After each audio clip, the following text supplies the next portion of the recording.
Probation? Yeah, I was on juvenile probation. That's crazy. So you kind of got a bit of a wild story. What? Yeah. What age? What age were you on probation? 14. 14 years old. What'd you do? Because, like, when we got evicted, we couldn't pay our bills. We had to move in with my dad's family. And so, like, it was, like, all my, like, second cousins, we were sleeping on cots in the basement. And then it was, like, my parents and my aunt, my uncle, my other uncle, and my cousins. So it was, like, 15 of us. And one of my cousins, he had just gotten out of prison, actually, for, like, sexual assault. I went so numb because of all the pain I was experiencing that I was doing it just to make sure I could still feel something.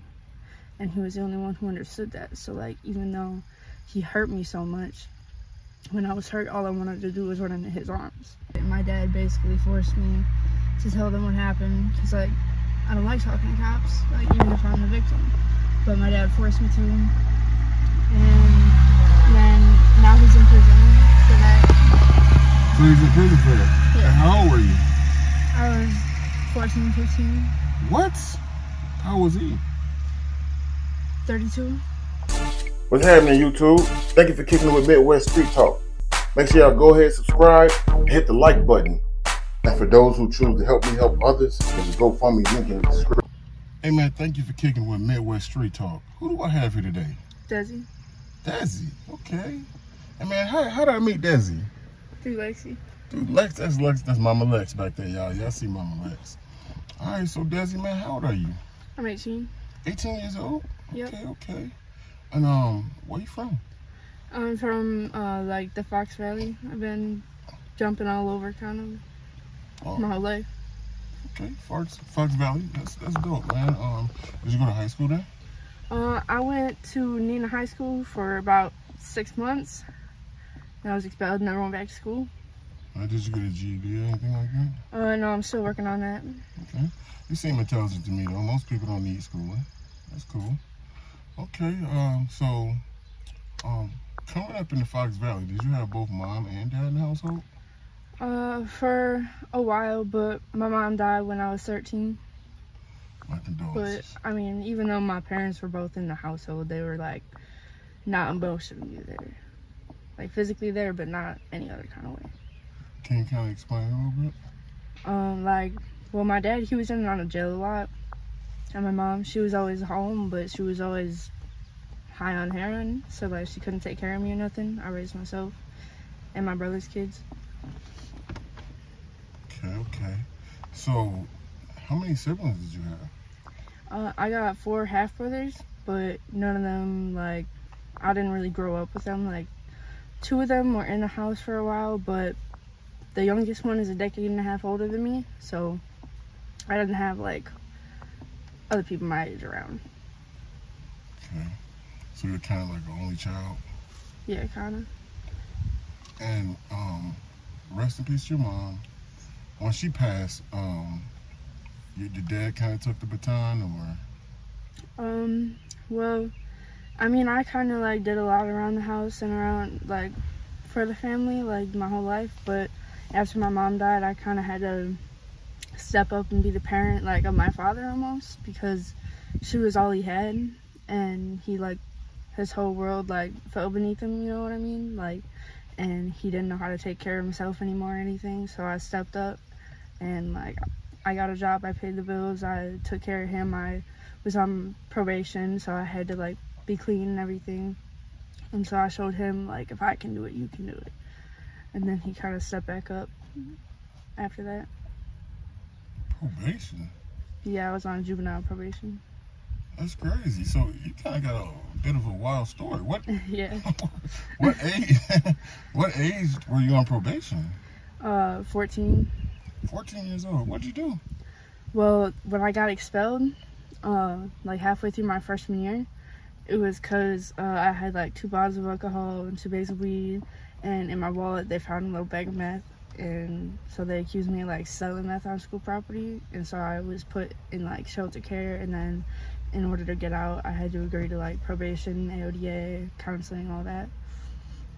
And where'd you go, back home when you got out? Yeah. Okay. So what was your life like from then to now? Oh, crazy. I don't know. I don't even know how to describe it really. And cause like I've been through a lot of traumatic things, and like because of that, like my brain kind of like just learned to dissociate to like as a way of survival. And so like I don't even like remember a lot of my life because I like forced myself to be in a state where I was like there but not really there in order to cope. I understand that. Trauma sometimes, I mean, I guess that's a defense mechanism that's built in our anatomy, you know? Yeah. So what kind of traumas, like did you go through any sexual trauma as a young? Yeah, it started out, my cousin, he lived with us because like when we got evicted, we couldn't pay our bills, we had to move in with my dad's family. And so like it was like all my like second cousins, we were sleeping on cots in the basement, and then it was like my parents and my aunt, my uncle, my other uncle, and my cousins. So it was like 15 of us. And one of my cousins, he had just gotten out of prison actually for like sexual assault, and he started like, he didn't really rape me, but like he touched me for like 3 years. Started on Christmas when I was 12, and ever since then, like I've been raped and molested more times than I can count. By your cousin or? By my cousin, by other family, by family friends, random strangers. Because like when you're in the lifestyle of using and always being too high to like really defend yourself or anything, like, and I mean that was when I was 13, 14, like even if I wasn't high, I wasn't strong enough. Yeah. And kind of, do you think you kind of developed a bit of an acceptance for what this guy did when you were younger? Kind of, he played a lot of like mental games with me too, so like even though he was the one hurting me, he was the only one I felt understood my pain. Like I used to self-harm really bad, and I told I was just attention seeking and that like I was disgusting and everything for it, and he was the only person who really understood the whole like aspect of it's taking all the emotional pain that you feel and like giving it a place where it's like, okay, I'm cutting myself, I can see where the pain starts, I see why I'm hurting, I understand how to make it better. It's like taking what you can't place the pain for, like know how to describe or how to heal, and making it physical so that you can do that. And then it developed from that into I went so numb because of all the pain I was experiencing that I was doing it just to make sure I could still feel something. And he was the only one who understood that. So like even though he hurt me so much, when I was hurt, all I wanted to do was run into his arms. And so like I didn't know if he was the one helping me or hurting me. I'm sorry to hear that, sweetheart. So pretty much after how long did it become like an acceptance? Like a year, not even. And I didn't really fight, but I obviously wasn't making it seem like it was okay, you know. I didn't entertain it or anything, but I kind of just stopped fighting because I was going to make it worse, and I knew that. I understand. So then, you mentioned the addiction phase of things. What were you addicted to? Well, I started out getting addicted to meth when I was 13. And then when one of my cousin's friends moved in and became like my dad's best friend, he showed me like Xanax and Suboxone and Subutex and opioids and stuff like that. And then he got me hooked on these pills where like I was so out of it that I didn't even know what was going on half the time. And then he started raping me every day. Hey, I want to pause this real quick. Okay. All right, so we back, man. All right, so how long did that last for? Like a year. What happened? How'd you get out of it? Well, this one time, we thought that he got me pregnant, and I had like taken a test or whatever, and I sent him a text, and I sent him a picture of the test, and I said, "Ain't no baby in this bitch." And apparently that messenger conversation got flagged. And so like the cops showed up at my door like asking about it and shit, and my dad basically forced me to tell them what happened, because like I don't like talking to cops, like even if I'm the victim, but my dad forced me to, and then now he's in prison for that. So he's in prison for that? Yeah. And how old were you? I was 14, 15. What? How was he? 32. Oh my God, I'm so sorry to hear that. So, do you have any addictions right now? Yeah. What are they? I'm addicted to heroin, fentanyl. I'm not so addicted to meth anymore, but I still do it. And do you plan on getting off, or? I do want to get clean. I want to go to college. I want to make something of myself. Be the only one in my family too. What are your because I understand when you're around a little clouds, right? It's hard to, or should I say, when the thought pattern is cloudy, when everybody thinks the same, it's hard to advance. What are some of the steps do you think you need to take right now? I mean, I've been thinking about rehab, counseling for sure. Okay. But I mean, I don't know. I'm not exactly sure what I'll need to do or how to get to where I want to go, because I've never really had any role models or any examples. I haven't known how to get help for a very long time. Or I probably would have had it by now. What does you know? I got your back, okay? Okay. So here's how I want to start, okay? I definitely want to look into some kind of rehab, okay? Otherwise, I can coach you directly. I've been trained for trauma coaching and a myriad of things, okay? But let's start with your GED. Oh yeah. Because if you want to pursue a college degree, right? Let's start there, and then they actually fund you. Really? Yeah, they'll fund you through college. I know courses that will they would actually pay for the GED class and the GED, but then in college they'll fund you to have your apartment on your own. You know, maybe you'll meet Prince Charming, and you know what I mean? Because right now we search for it. When I lived in Chicago, let me tell you a story. The pickings were low, and I picked from the trees. I didn't have a ladder, so I picked from the trees that was that brought the fruit down to me on the ground that was rotted. You know what I mean? And we tend to chase those kind of people when they're not good for us. They're toxic relationships. When me looking at you personally, I see so much value. It's so many dudes that's at the top of that tree that'll reach down, grab and pull you up. Literally. Trust me, I know this personally. So we're just gonna get you. We're gonna regain your focus. How bad do you want this? I want it bad. I mean, I've been stuck between lately, like, I've just been so tired. Like, the kind of tired that sleep don't fix.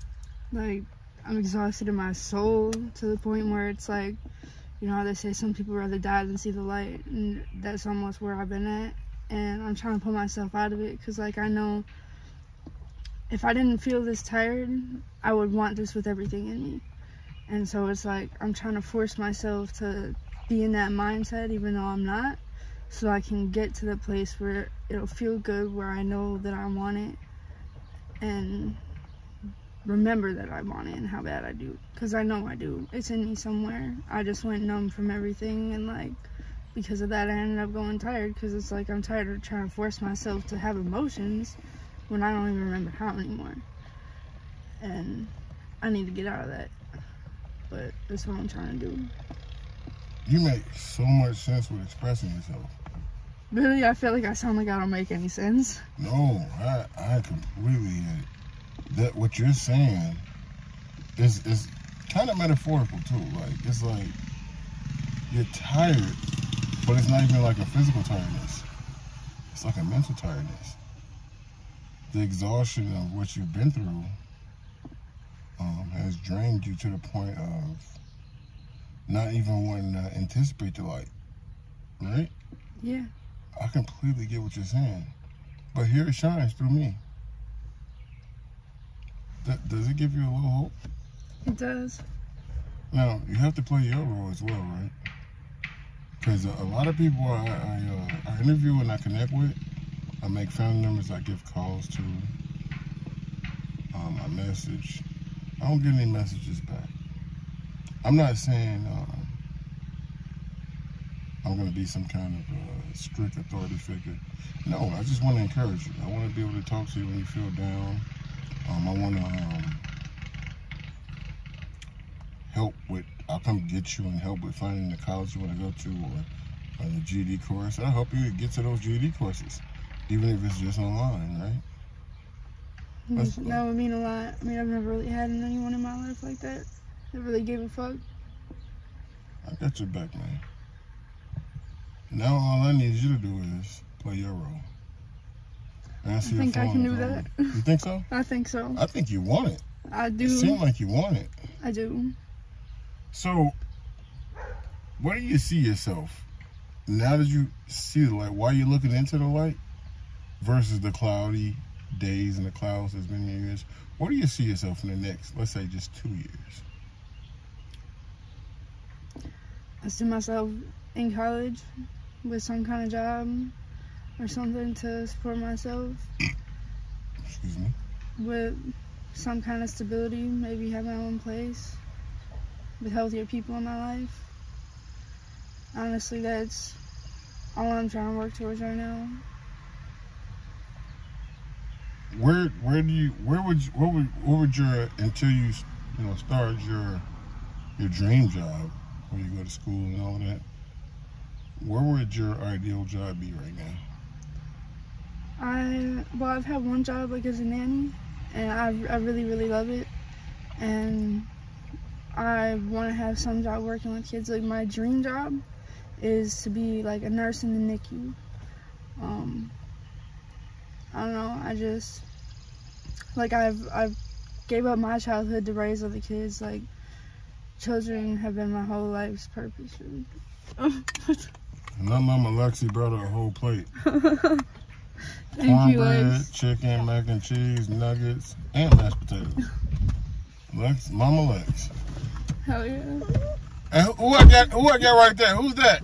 Who's that guy? Who's that handsome young man? You need to do an interview too, I told you. Yeah, you do. Come here, handsome young man. At least shout yourself out. Come here. That's Eric. Eric don't know he's gonna be. I should have let him say his own name. He don't know he's gonna be my brother yet. Man, close that. Eric, who's this right here? What's your name, man? My name is Eric Winchell. Nice to meet you. Eric, we're gonna get your story, Eric. You don't know. You got a big brother yet. You ain't yeah, man. Hey, man, Eric, you got some dope energy too, man. It's so dope to meet you. Hey, man, if you give me some time, man, we can talk after this, man. And I want to talk to you. I want you to open up to me, all right? All right, buddy. You got it. Yeah, I appreciate it. I love that shirt. Let me see the shirt again. My son gonna go crazy when he sees it. Yeah, anime. That's my type of stuff. I love, bro. Eric's so good. He's such a dope person. So, what role does Eric play? I mean, I don't mean to change the subject, but what role does Eric play in you guys' life right now? Well, my friend that like brought me to this house, Eric is his cousin. My friend brought me here too, and that's her friend's friend. Okay. And it's like, honestly, it's a dope concept, but it's kind of the blind leading the blind right now. Yeah, I know.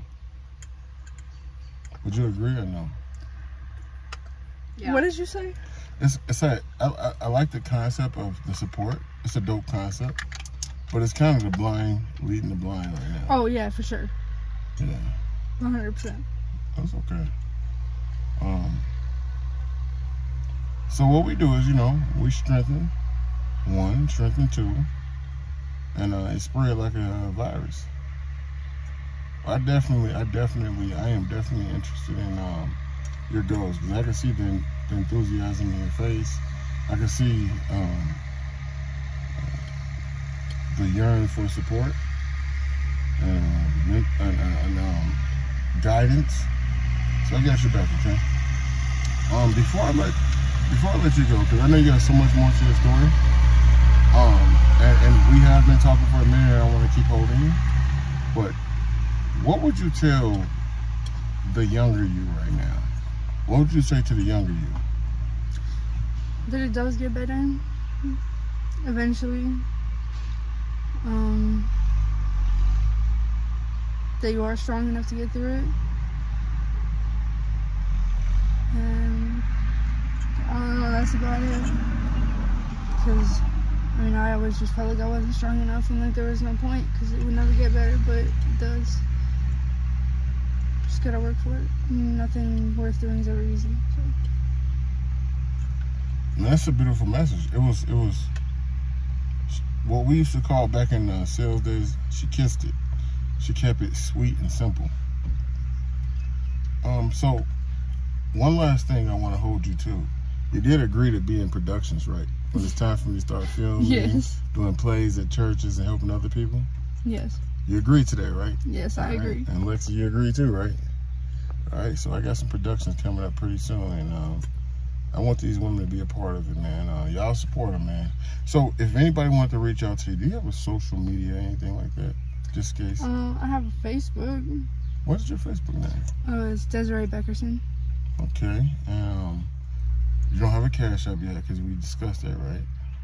I can make one though. Well, how about this, guys? She's gonna make one. And you guys go ahead and donate. I'm gonna give her time to make one, and I'll post it on the screen. Yeah, I got to post mine too.